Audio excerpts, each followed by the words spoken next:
Hello everyone, চলে আসলাম আজকে একটা ব্লগ নিয়ে। তো এদিকে দুটো আলু একটা ডিম সেদ্ধ বসিয়ে দিয়েছি। তো এদিকে মামি হচ্ছে পেঁয়াজ, রসুন, তারপরে শুকনো লঙ্কা, কাঁচা লঙ্কা, ধনেপাতা, টমেটো, কারি পাতা সব কিছু কাটছিল, দেখতে পাচ্ছ। আর এদিকে এক বাটি সুজি নিয়ে নিয়েছে। মেইন চিজটা হচ্ছে সুজিটাই হচ্ছে লাগবে। তো এদিকে 2 কাপ জল দিয়ে দিয়েছি কড়াইতে। আর কড়াইয়ের দিকে কেউ নজর দিও না, এই কড়াইটা হচ্ছে অনেক দিনের কড়াই। আর এদিকে 2 কাপ জল দিয়ে দেওয়ার পরে হচ্ছে লবণ দিয়ে দিয়েছি, তারপরে ওদিকে শুকনো লঙ্কা দিয়ে দিয়েছি, আর এদিকে কারি পাতা দিয়ে দিয়েছি, দেখতেই পাচ্ছ। তো জলটা ভালো করে জাল হবে, জাল হওয়ার পরে আস্তে আস্তে এবার সুজি দিয়ে দিতে হবে, যাতে মানে লেগে না যায় নিচে, আর লেগে না যায়, আর যাতে দলা পেকে না যায়, এই জন্য সুজিটা আস্তে আস্তে দিয়ে নাড়াচাড়া করতে হবে।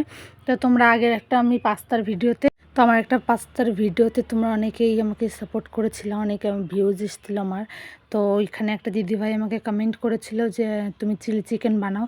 তো আমি তোমার দিদিভাইয়ের কথাতে আমি বানাবো চিলি চিকেন। তো এদিকে সুজিটা হয়ে গেছে, দেখতে পাচ্ছি খুব সুন্দর হয়েছে, সফট হয়েছে। আর এদিকে দুটো আলু একটা ডিম সেদ্ধ হয়ে গেছে। তো এদিকে আমি গ্রেট করে নিচ্ছি আলুটাকে, এইভাবে কুচি কুচি করে নিতে হবে। তো তারপর ডিম সেদ্ধটাও কুচি কুচি করে নিল। এইদিকে হচ্ছে তেল দেওয়ার, কড়াইটা গরম হওয়ার পরে এবার তেল দিতে হবে।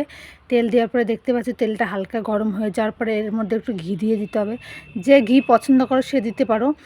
তো এর মধ্যে একটুখানি ঘি দেওয়ার পরে ঘিটাও একটু গরম হয়ে যাবে, দেখতে পাচ্ছ। গরম হয়ে যাওয়ার পরে আস্তে আস্তে পেঁয়াজ কুচি, লঙ্কা, হলুদ, মানে যা যা হচ্ছে এখানে কেটে কেটে রাখা হয়েছে সেই সব আস্তে আস্তে দিতে হবে। তো দেওয়ার পরে একটু নাড়াচাড়া করতে হবে, লাল লাল করে ভাজতে হবে। তো তোমরা আমাকে এইভাবে রান্নার ভিডিওতে সাপোর্ট করো, লাইক করো। তো তোমরা বলো কী কী রান্না করতে হবে, আমাকে কমেন্ট করে বলো, আমরা সেইভাবেই রান্না বান্না করব তোমাদের জন্য। তো এটা হচ্ছে মামির রেসিপি, আগের দিন রান্না করেছিল। তো তো আবারও বললাম চলো একদিন বাড়িতে রেসিপিটা বানাও। তো মামি আজকে বানাচ্ছে। তো মামিরও ভেবেছি একদিন ইউটিউব চ্যানেল খুলে দেবো, মামিরও খুব সুন্দর রান্না বান্না জানে। তো ভাবলাম যে আজকে মামির এই রেসিপিটা আমার ইউটিউব চ্যানেলে পোস্ট করব ভেবেছি। তারপরে মামির একটা ইউটিউব চ্যানেল খুলে দেবো। তো তারপর হচ্ছে এদিকে হচ্ছে টমেটো দিয়ে দিয়েছি, দেখতে পাচ্ছি। টমেটোটা একটু ভাজা ভাজা করে নিতে হবে এর মধ্যে খুব সুন্দর করে। তো তোমরা আমাকে এইভাবে সাপোর্ট করতে থাকো, তোমাদেরকে আস্তে আস্তে এরকম রান্নার ভিডিও কমেন্ট করো, তোমাদের রান্নার ভিডিও দিয়ে দেবো আমি। এদিকে ডিম দিয়ে দিয়েছি, ডিম দেওয়ার পরে একটু হলুদ দিয়ে নাড়াচাড়া করতে হবে। তো তারপরে দিয়ে দিতে হবে একটু ধনেপাতা দেওয়ার পরে হচ্ছে এরপরে পাশে দেখতে পাচ্ছ ম্যাগি মশলা রয়েছে।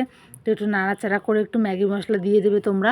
তো যেই ডোটা বানিয়ে রেখেছিলাম হচ্ছে সুজি দিয়ে, সেই ডোটা এইভাবে হাতে, মামির হাতে ভেবো না যেন হলুদ দিয়েছি, হলুদ দেয়নি এর মধ্যে, মামির হাতে একটু হলুদ ছিল, তো সেই জন্য কালার হয়ে গেছে একটাতে। আর হচ্ছে ডোটা হচ্ছে এইভাবে গোল গোল করে নিয়ে যে পুরটা বানিয়েছি, সেই পুরটা হচ্ছে অল্প অল্প করে ডোর মধ্যে দিয়ে হাত দিয়ে হচ্ছে একটু গোল গোল করে নিতে হবে।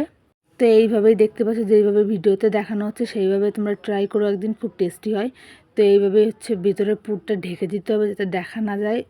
তো খুব সুন্দর হয়েছে, দেখতে পাচ্ছ। এরকম চ্যাপটা চ্যাপটা করে হচ্ছে বানাতে হবে, গোল গোল করে হাতের শেপটা দিতে হবে। এমনি তোমরা যেন আবার ব্যালন পিঠাতে এই ট্রাই করতে যেও না, নাহলে ভেঙে যাবে। তো এইভাবেই করে নিতে হবে সব কটা। তো আমি এইভাবেই করে নিচ্ছে, দেখতেই পাচ্ছ। তো এদিকে আমাদের 7টা বানানো হয়ে গেছে, দেখতে পাচ্ছ খুব সুন্দর হয়েছে। তো এইদিকে ফ্রাই প্যানে হচ্ছে একটু তেল দিয়ে, তেলটা একটু বেশি হয়ে গেছে, তেলটা একটু অল্প করে দেবে যাতে নিচে লেগে না যায়। তেলটা একটু বেশি হয়ে গেছে এদিকে। তো অল্প অল্প তেল দিয়ে একটু ভেজে নিতে হবে, এইভাবে দেখতেই পাচ্ছ খুব সুন্দর হয়েছে। তো লাল লাল করে ভাজতে হবে। তো এইদিকে 7টায় দিয়ে দিয়েছি, 7টা দেওয়ার পরে টোটা ভেজে নিতে হবে। তো আর একটু ডো ছিল এই সাইডে। তো মামি আবার এরকম মিষ্টির মতন এরকম করে বানাচ্ছিল লম্বা লম্বা করে, এগুলো ভালো হয়েছিলো। এগুলো লাস্টে ভেজেছি, মানে ওই গোলগুলো ভাজার পরে। তো তোমরা যেরকম পারো সেরকম শেপে দিতে পারো, বানাতে পারো। হাতে একটু তেল নিয়ে তারপর হচ্ছে এরকম করো, নাহলে লেগে যাবে হাতে। তো খুব সুন্দর হয়েছিল জিনিসটা খেতে। আর এদিকে ভাজা হচ্ছে, দেখতে পাচ্ছি লাল লাল করে ভাজছিল আমার দিদি, ভাজছিল এদিকে। তো তোমরা এরকম লাল লাল করে ভাজতে পারো। তো আর যেগুলো মিষ্টি শেপে বানিয়েছিল সেইগুলো হচ্ছে এইদিকে ভাজা হচ্ছে, দেখতে পাচ্ছ খুব সুন্দর হয়েছে ভাজা। তো দুটোই আমাদের ট্রাই করে বলবো যে কেমন হয়েছে খেতে তোমাদের। দেখতে পাচ্ছ খুব সুন্দর করে, মানে বড়ার মতন হয়েছে, লাল লাল।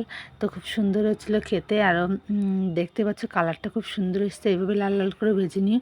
তো খেতে কীরকম হয়েছে সেটা শোনো। তো এটা হচ্ছে কি আমার মামি আজকে সুজির চপ বানিয়েছে, ফার্স্ট টাইম খাবো, দেখি খেয়ে দেখি কেমন হয়েছে। দেখে তো খুব টেম্পটিং লাগছে, খুব ভালো লাগছে দেখে। এখন চলো খেয়ে দেখি কেমন হয়েছে।